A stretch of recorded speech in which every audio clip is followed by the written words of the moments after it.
नुकत्याच दिल्ली इथे झालेल्या खो खो विश्वचषक विजेत्या संघाच्या कर्णधार प्रियांका इंगळे सध्या आपल्यासोबत आहेत। खरं तर कार्यकर्तृत्वाचं नाणं अगदी त्यांनी खणखणीत ठेवलं आहे। या सध्या आपल्यासोबत आहेत, आपण त्यांच्यासोबत बातचीत करणार आहोत। विश्वचषक काय म्हणत आहोत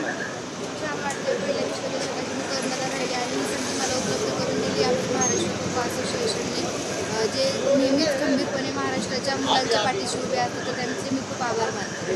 खरं तर हे खूप आव्हानात्मक होतं। कर्णधार पदावर काय समोर पहिलं आव्हान काय होतं? आव्हान असं काही नव्हतं, पण खो खो हा आपल्या महाराष्ट्राच्या मातीतला खेळ आहे।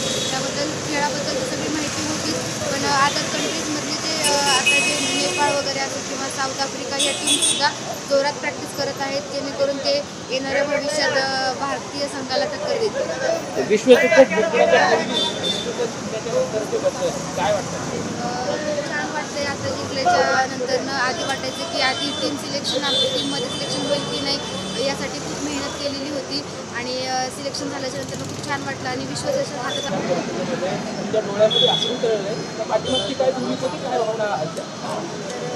जरा घरच्यांचं स्टार्टिंग नजर होतं, त्याच्यामुळे आणि नंतर घरच्यांनी सपोर्ट केला आणि आज त्यांनी सपोर्ट केल्यामुळे नंतर मी आज या लेवलला येऊन पोहोचले, त्याच्यामुळे थोडं भावूक झाले होते।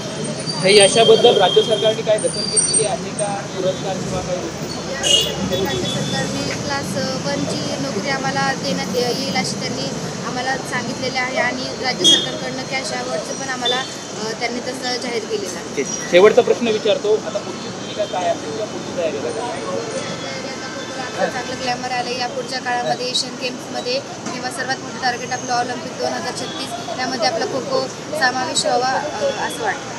खरं तर या होत्या खो खो संघाच्या कर्णधार प्रियांका। माझ्या मनामध्ये प्रचंड आनंद आहे आणि पुढचं ऑलिम्पिकमध्ये या खेळाचं स्थान मिळावं आणि त्याच्यामध्ये यश मिळावं अशी भावना त्यांनी व्यक्त केली आहे। कॅमेरामॅन प्रशांत सोबत लक्ष्मण जाधव, TVN मराठी, पुणे।